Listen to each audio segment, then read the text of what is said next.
Samantala mga kabrigada, karamihan sa mga transmission line sa Visayas balik normal na sa operasyon matapos ang naganap na lindol. Brigada Sheila Matibag, ibrigada mo! Brigada! Live report! Kinumpirma ng National Grid Corporation of the Philippines o NGCP na simula kaninang alas 6 ng umaga ay balik na sa normal na operasyon ang karamihan sa mga transmission line sa Visayas.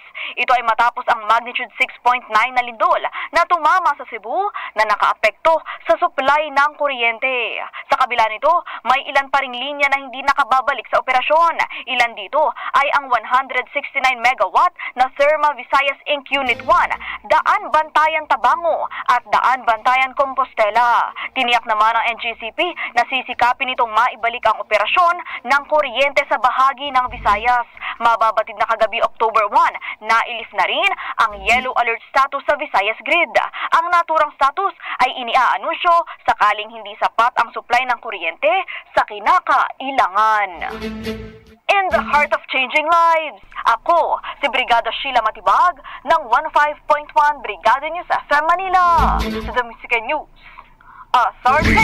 Ang bahaging ito ay hatid sa atin ng Fast Relax. Tanggal ang sakit, ora mismo.